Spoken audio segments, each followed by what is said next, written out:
E aí pessoal, beleza? Nessa aula aqui a gente vai estar explorando a vulnerabilidade de OS Injection. Essa vulnerabilidade eu diria que é uma das mais graves assim de injeção de comando aí, que você tem nessa seção de comando, você tem SQL Injection, que a gente já viu anteriormente. A gente tem vários tipos de injeção de comando de linguagem de programação ou de código de shell aí, como nessa falha que a gente vai estar explorando hoje, a OS Injection. Também pode ser chamada de RCE, que é a Remote Code Execution, algo parecido com isso.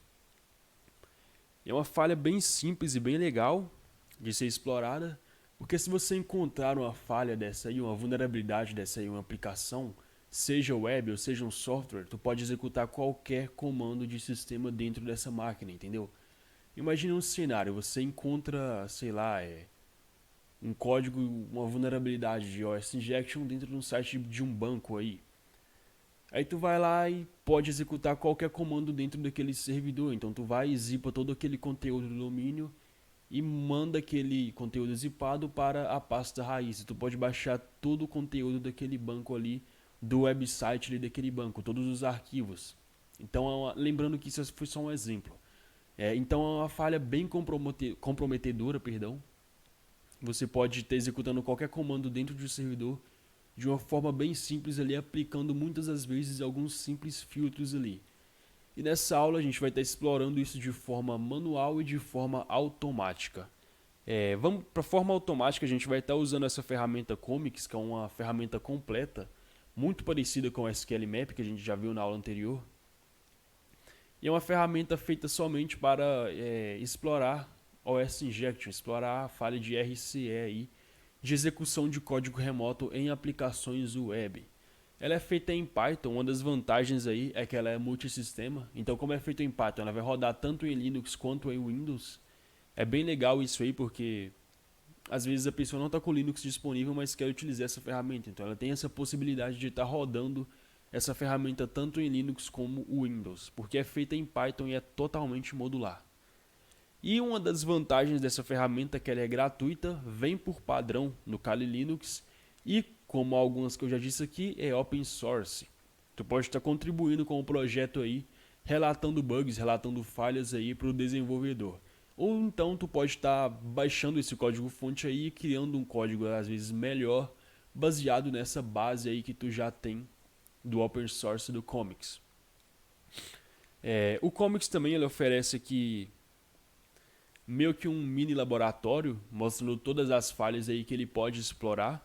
Então tu pode estar baixando aqui esses arquivos através do GitHub, instalando em um servidor local que a gente vai estar fazendo aqui agora.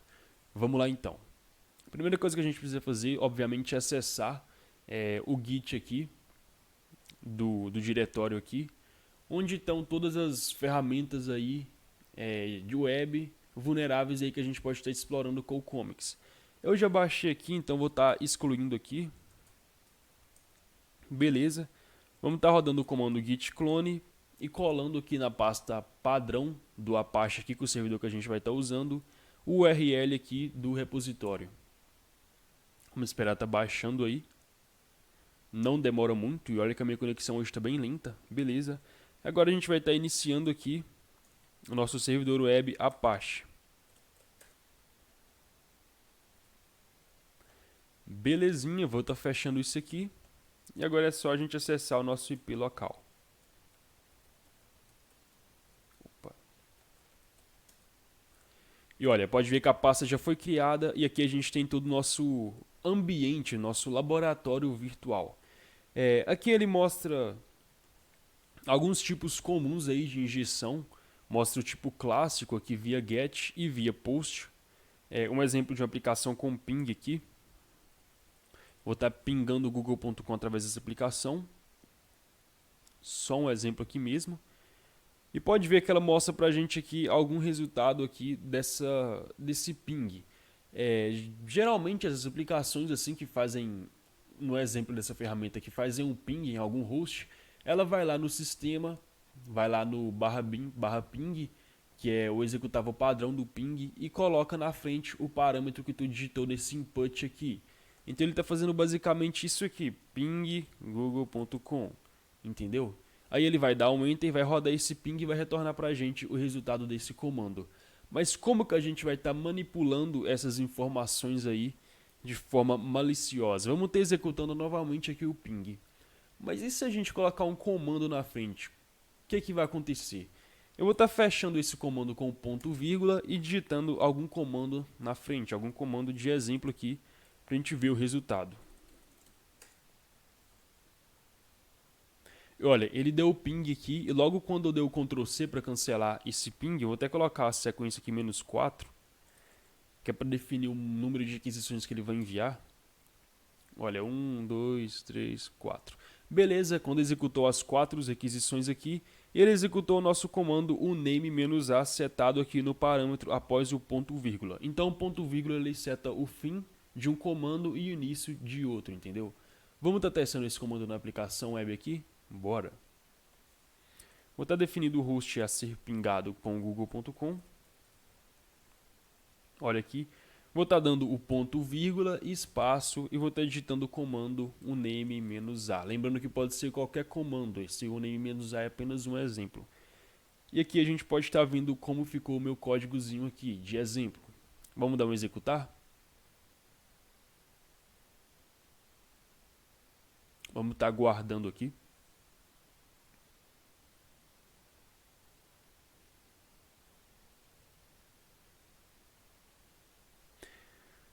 E olha que legal, ele resultou para a gente aqui o output aqui do comando que a gente executou. Então a gente executou o name-a e ele retornou para a gente aqui o resultado do name-a. Vamos estar vendo o código aqui desse exemplozinho simples aqui, só para a gente estar vendo como que está funcionando aqui por trás dos códigos. Eu vou estar abrindo o código fonte aqui com o nano mesmo.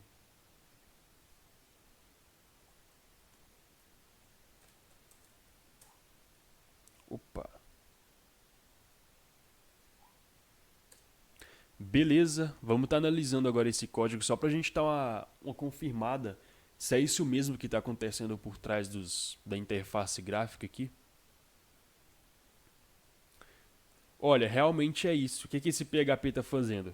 Ele está definindo a string de endereço via get. A string, ele está falando assim, ó. Olha, defina a string de endereço para a string via get endereço. Então ele está falando, olha, essa string endereço aqui é uma requisição via get. E quando você detectar essa string na requisição via get, ou seja, na URL, defina essa string de endereço como resultado dessa requisição. Isso a gente já viu em algumas aulas anteriores aí, como que funciona esse sistema de requisição GET. Caso você não entenda, eu recomendo que volte no módulo 1, para estar entendendo aí como que funciona a requisição GET e POST aí, o cabeçalho HTTP em si, porque não vem em conta aqui explicar tudo novamente nessa aula, se a gente já entendeu, beleza? E aqui ele está definindo, se o name do PHP, ou seja, se o sistema aqui for um sistema Windows, ele vai apenas executar um comando ping. Se não, se for um sistema Linux, ele vai executar o /bin/ping. Por que /bin/ping? Porque a pasta /bin é a pasta onde fica todos os arquivos binários do Linux, todos os softwares ali executáveis do Linux por padrão ficam na pasta /bin. Então ele está executando aqui o /bin/ping -c, número de requisições que ele vai enviar, o número de requisições de ping que ele vai enviar, a quantidade de ping que ele vai enviar, aqui ele está definido como 4, e na frente aqui que ele coloca o valor da requisição get de endereço, no caso, o nosso google.com no exemplo. Então ele está basicamente fazendo aquele exemplinho que a gente fez no terminal.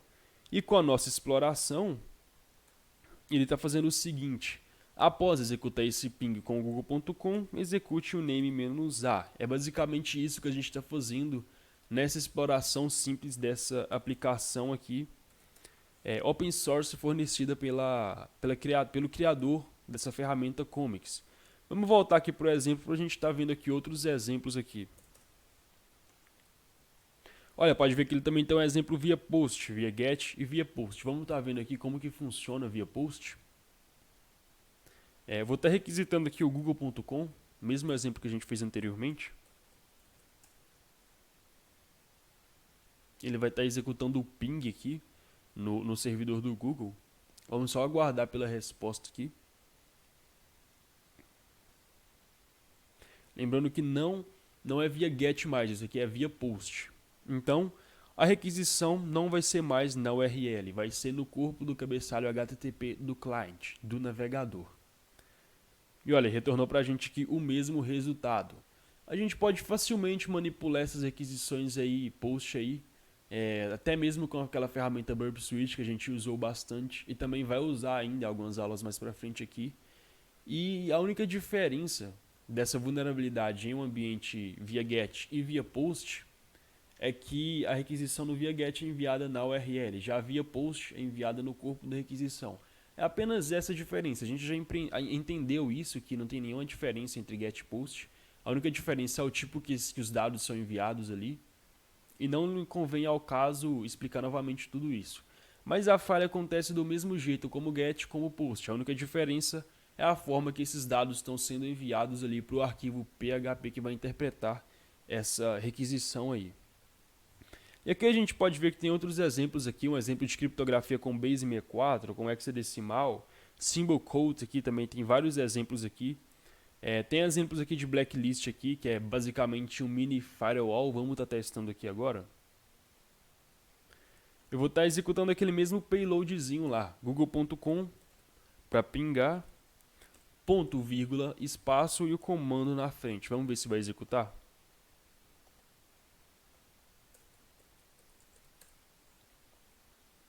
Olha, pode ver que ele não executou. Por quê? Porque provavelmente ele bloqueou ali a minha tentativa de inserir um ponto e vírgula logo após o host para pingar. Pode ver que aqui é até um blacklist, é uma lista negra ali de parâmetros. E vamos estar olhando esse código fonte aqui, desse exemplo aqui, que simula um pequeno WAF, Web Application Firewall.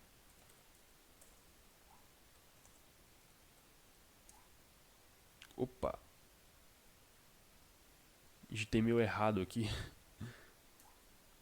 Eita porra. Agora foi. Beleza, vamos estar vendo aqui o conteúdo desse scriptzinho aqui de exemplo. E olha que legal. Aqui ele tem uma pequena lista de argumentos que ele não aceita naquele input ali. Então, se tiver o ponto vírgula, ele vai bloquear aquela requisição. Se tiver chaves duplas ali, ele vai bloquear essa requisição. Se tiver barra, ele vai bloquear essa requisição. Então, a melhor forma realmente de se proteger aí, se seu sistema for vulnerável aí, é realmente adicionando algumas blacklists aqui. Mas vamos tentar burlar esse sistema. Pode ver aqui que ele bloqueia ponto vírgula único, chaves duplas, essa barrinha que eu esqueci o nome aqui, underline, não é underline, é undercut eu acho, bloqueia também, uma simples. Mas e se a gente adicionar o undercut dupla, que eu acho que é o nome dessa barrinha, eu não me lembro muito bem. Vamos tentar aqui agora, vamos dar um ping aqui no Google normalmente. Mas antes vamos estar tentando aqui na nossa máquina local, ping google.com, "-c4", que é exatamente o que a ferramenta está executando. E agora a gente vai colocar aqui essa barrinha dupla, setando um comando nosso. Vamos esperar aqui as 4 requisições do ping. E só um minuto, acho que deu errado aqui. Vou estar tirando os espaços aqui.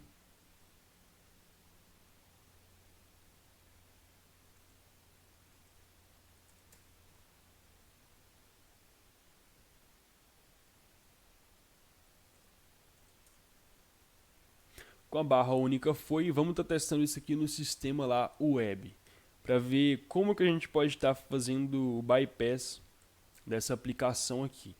Pode ver que ele está bloqueando aqui a chave dupla. Vamos tentar colocar a chave única para ver se a gente consegue burlar logo de primeira assim.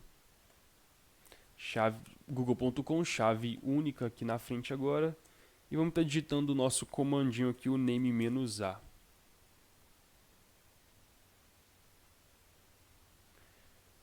Olha, pode ver que a gente conseguiu fazer o ping, mas não conseguiu obter o retorno. Mas para isso, para a gente não precisar, porque aqui eu tenho acesso ao código-fonte. Mas e se eu não tiver o acesso ao código-fonte, como que eu vou fazer? Eu vou ter que enviar, sei lá, centenas de requisições para esse alvo ali, testando parâmetro por parâmetro? Sim, você vai ter que fazer isso.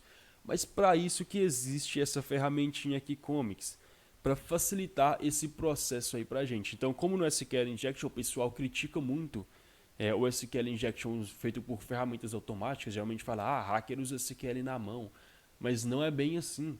Imagine você ter que enviar, sei lá, centenas ou até milhares de requisições ali, tudo manualmente ali, uma por uma, às vezes gastando até 10 segundos ali para a requisição ser interpretada ali para um alvo, vai demorar horas ou até dias. Então, para isso aí que entra as ferramentas automáticas. Vamos estar usando até mesmo esse primeiro exemplinho aqui via guest, depois a gente vai usar via post, só para exemplificar aqui a nossa aula. E aqui via terminal mesmo a gente vai estar abrindo lá a ferramenta Comics, usando o simples comando Comics. Pode ver que ela pergunta aqui, ela até mostra uma mensagem de erro aqui porque ela necessita de alguns argumentos, tais como no mínimo que tu precisa para executar essa ferramenta é a URL aqui, ou a requisição post do alvo vulnerável, assim, digamos assim. Vamos dar um comics -HH, lembrando que o H ele mostra o menu de ajuda e o HH ele mostra o menu de ajuda de forma detalhada.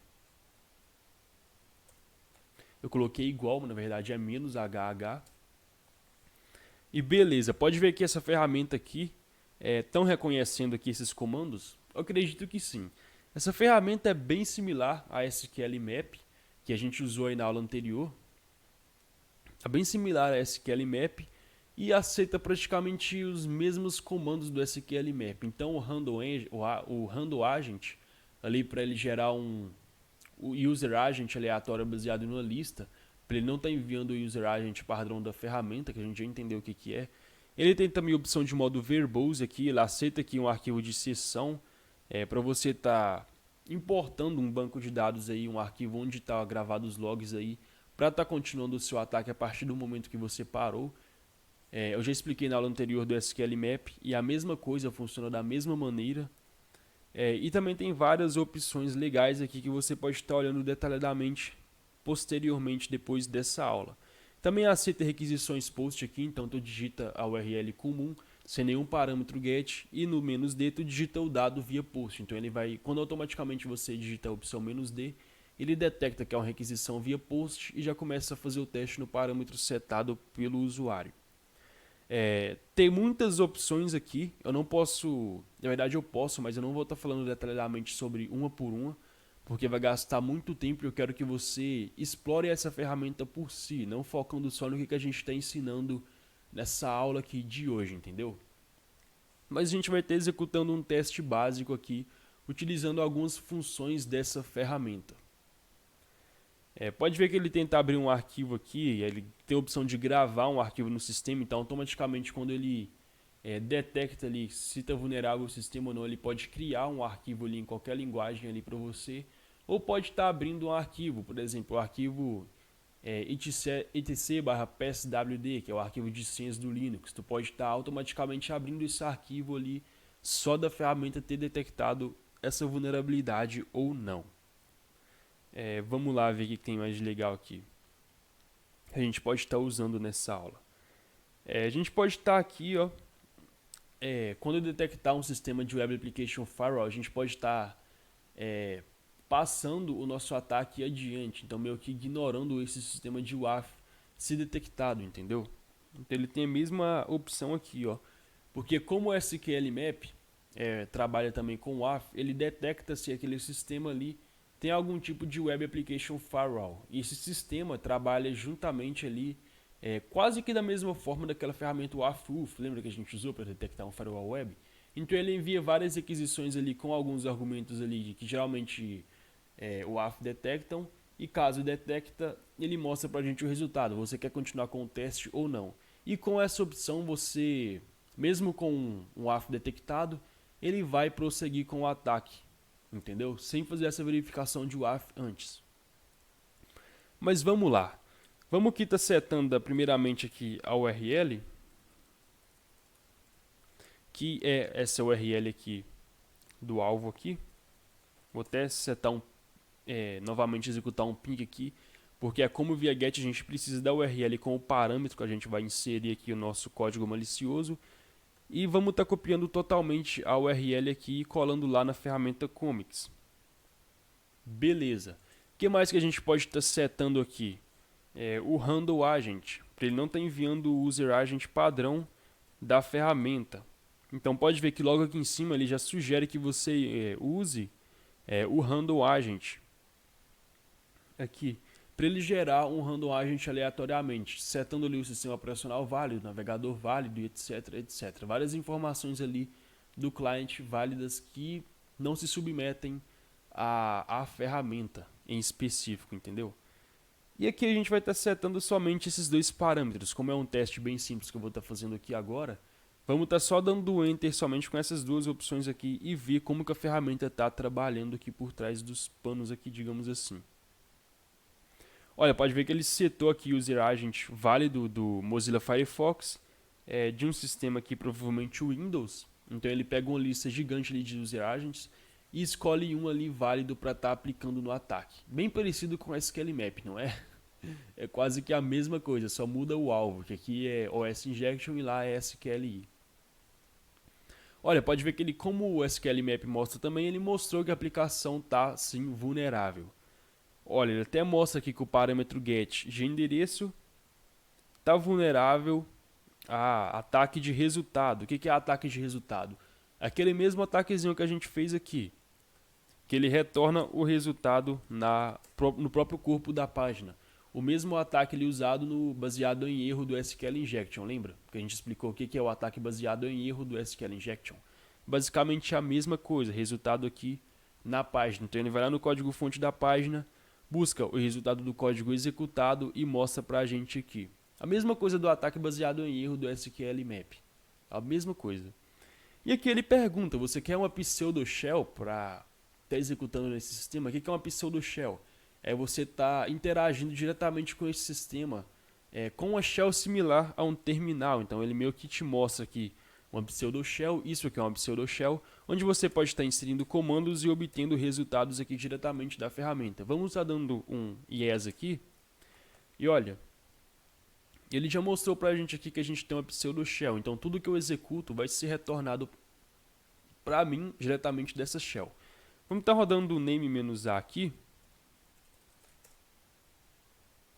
E olha que legal, ele retornou para a gente o resultado do comando o name-a. É literalmente uma shell. Aqui a partir dessa ferramenta, utilizando a falha de OS Injection, a partir desse momento eu já estou dentro da shell do sistema. Então eu posso estar rodando qualquer comando aqui dentro. Vamos estar rodando o ls-al aqui. E olha só, ele retornou para a gente aqui todos os arquivos dentro dessa pasta. É claro que nem sempre vai estar tudo organizadinho de forma que você tivesse no terminal, porque ele obtém isso aqui através de uma requisição HTTP e no meio dessa requisição pode ser que a sequência seja embaralhada ali, seja bagunçada, mas mesmo assim, cara, é muito legal, dá para você interpretar isso aqui de forma fácil, digamos assim. Olha, quando a gente digita um comando incorreto como eu fiz agora, ele mostra, olha, o comando não retornou nenhum resultado, ou seja, não é um comando de sistema válido. Agora se eu digitar um comando válido aqui, por exemplo, ls, ele já retorna para a gente o resultado aqui. É bem interessante. Vamos estar saindo da ferramenta aqui e vamos estar colocando a opção de verbose aqui para a gente ver as requisições que estão sendo enviadas aqui. Como no SQL Map também pede, a opção verbose pede um argumento, a quantidade ali de debug que você vai estar recebendo da ferramenta. O nível de verbose que você vai estar recebendo da ferramenta, o nível de informações que vai estar recebendo da ferramenta aqui. Vamos estar olhando aqui. Deixa eu ver aqui. Ele recebe o nível de 1 a 4. Então vamos estar definindo o número máximo aqui para a gente ver como que a ferramenta está enviando as requisições. Vamos estar definindo a opção "-v4" aqui. Olha, pode ver que ele gerou um user agent válido aqui. E aqui a gente consegue ver todas as requisições que ele está enviando para o servidor vulnerável aí. E olha que legal, além da gente ver a requisição enviada, a gente também pode ver a resposta aqui recebida do servidor. Então aqui ele enviou essa tal requisição aqui, o servidor retornou com o cabeçalho do servidor e o corpo da requisição, que no caso é o código-fonte da página. A gente já aprendeu isso aqui no módulo 1, então não preciso estar explicando novamente. Aqui ele mostra também algumas informações, não mostrou as informações que eu queria, infelizmente, mas eu vou estar mostrando aqui agora as informações que eu quero. Beleza. Como eu executei um comando aqui, ele enviou aqui, olha que legal. Ele está mostrando para a gente aqui, logo após que eu executei o comando, como tem modo verbose, ele mostra para a gente toda a requisição enviada. E se a gente observar aqui na URL, pode ver que ele colocou um ponto vírgula aqui, que é aquele parâmetrozinho que a gente colocou naquele texto, e logo à frente ele colocou um parâmetro aqui criptografado com hexadecimal. Então ele meio que tenta fazer um bypass ali em algum tipo de WAF que esteja rodando dentro desse servidor. Lembrando que esse tipo de WAF é bem simples, qualquer WAF aí, mesmo que mais barato ou mais simples que seja open source aí, o WAF mais bobão que existe assim consegue bloquear esse tipo de ataque, mas como é apenas um exemplo aqui, não tem problema. E olha aqui que já dá pra gente ver a requisição que ele enviou para o servidor aqui, com o parâmetro aqui na frente, que no caso que seria o payload do comando que a gente enviou. E aqui o servidor retornou para a gente aqui o código HTML contendo o resultado desse payload aqui. Ele retornou para a gente aqui a página, o comando pwd aqui retorna para a gente a página atual. E vamos nesse código HTML aqui tentar identificar onde que tem esse códigozinho que ele retornou para a gente aqui. Olha, tá logo aqui. Beleza? Então ele ignora todo esse código aqui, a ferramenta recebe todo esse corpo aqui de requisição aqui e filtra para a gente apenas o conteúdo do comando que a gente executou, retornando aqui para a gente logo abaixo. Bem legal, não é? Lembrando que esse é o teste mais simples que a gente está fazendo aqui, definindo apenas a URL aqui e o user agent aleatório. Lembrando que você pode estar olhando aí todos os comandos aí que essa ferramenta pode estar te favorecendo aí. Vamos estar executando o teste aqui agora via post, que é bem legal também. A gente fez via get, agora a gente vai estar fazendo um teste simples via post. É basicamente a mesma coisa aqui, eu vou estar enviando aqui um ping para um host do Google aqui. E aqui com o inspecionar elemento, eu vou estar capturando aqui o parâmetro post da requisição. Vamos estar enviando aqui agora. Pode ver que como é via post ele não mostra nada na URL, mas é basicamente o mesmo teste.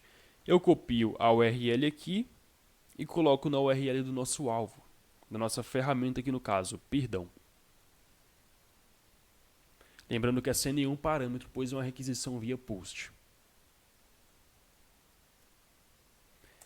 E com o parâmetro "-d", a gente seta aqui o dado que está sendo enviado para o servidor via post. Olha aqui a requisição via post, eu vou estar abrindo ela aqui agora, em parâmetros.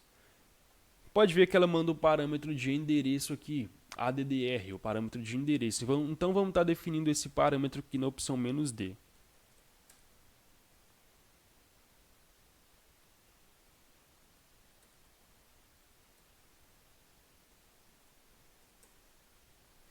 Beleza, pode ver que ele funciona normalmente com a requisição post.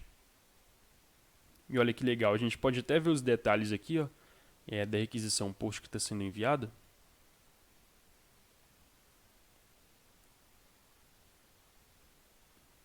Eu vou estar pausando esse ataque só para a gente dar uma analisada nesses logs aqui, que estão sendo enviados aqui. E olha que legal. Ele mostra aqui para a gente que ele enviou uma requisição post para o devido arquivo. E aqui ele mostra todo o cabeçalho HTTP e no dado aqui, que é o parâmetro de endereço que a gente está enviando no corpo da requisição, ele insere o payload para obter o resultado aqui. É bem interessante. É o mesmo teste ali que a gente executou no ataque via GET, e a única diferença é que ele enviou esse payload no corpo da requisição ali, não na URL via GET, mas sim via post no corpo da requisição. Esses são os exemplos mais simples aqui que esse laboratório oferece para a gente. Lembrando que tem vários outros tipos aqui de exemplos. Tem até esse aqui, criptografado em base 64 aqui. Que para você estar setando um parâmetro aqui nesse alvo, você tem que criptografar em base 64. Vamos estar fazendo isso aqui agora. Para acelerar o processo aqui, eu já vou estar digitando o alvo aqui a ser pingado juntamente com o nosso payload simples aqui para agilizar aqui para a gente.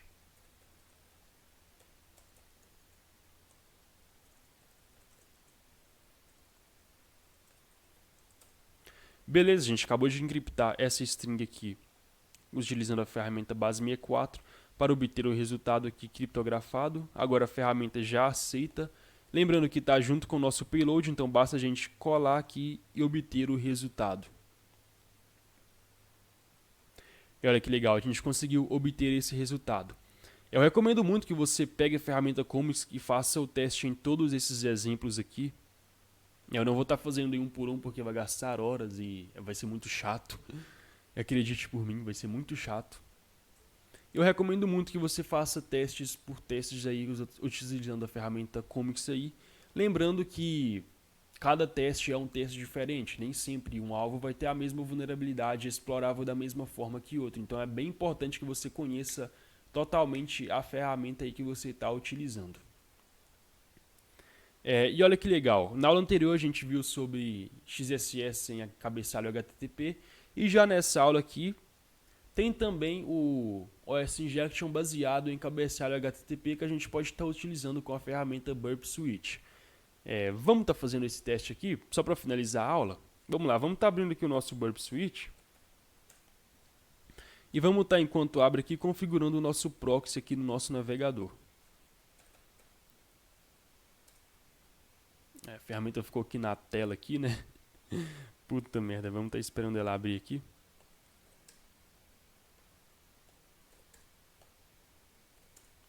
Vamos estar até fechando esses terminais aqui que eu deixei em aberto.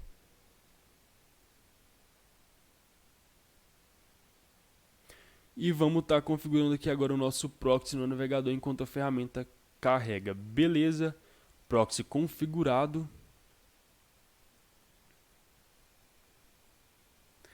E como na aula anterior a gente explorou aqui o User Agent, vamos estar explorando o primeiro aqui.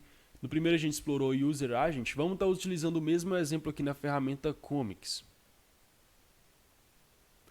Pode ver que a única função dela é mostrar aqui o nosso User Agent e a gente pode estar manipulando essa requisição como a gente fez na aula anterior. Vamos estar atualizando aqui a página, só para a gente capturar essa requisição aqui e estar realmente editando esse cabeçalho que está sendo enviado para o servidor.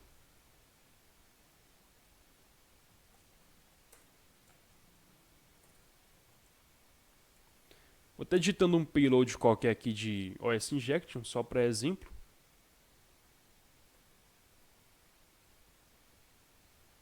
Vou estar editando aqui o meu User Agent, aqui lá deu um bug lá, agora é o correto, acredito eu.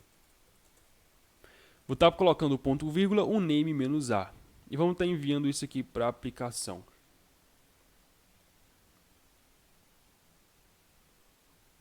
E olha que legal, ela retornou para a gente aqui o comando que a gente inseriu. Por que ela não funcionou? Porque provavelmente esse software aqui, essa aplicação, tem algum filtro aqui que não permite a execução de comando remoto aqui, diretamente dessa forma que a gente fez, alterando o User Agent. Eu mostrei esse exemplo aqui para mostrar que dessa forma assim não funciona tão facilmente assim. Então a gente realmente tem que utilizar lá a ferramenta Comics, porque ela consegue capturar essa requisição e se você definir nessa ferramenta que o tipo de alvo é no cabeçalho HTTP, ele vai realizar todos os testes ali específicos para aquele alvo. É bem automático, bem simples ali, é bem interessante que você utilize ferramentas automáticas aí, não por, sei lá, ser inferior a quem não usa, porque não tem nada disso. Profissionais aí utilizam ferramentas automáticas, por isso que elas existem. Se não fosse para ser usado, não existiria, entendeu? E com ferramenta automática, tu automatiza muito o seu processo. Você não precisa ficar enviando requisição por requisição ali no navegador, a fim de ser bloqueado ali, detectado ali ainda. E tá correndo esse risco. E já com a ferramenta automática, ele meio que usa uma inteligência artificial por trás ali para estar encontrando a falha de forma mais rápida e fácil para vocês aí poderem estar explorando ali. Caso não tenham entendido, recomendo que revejam essa aula.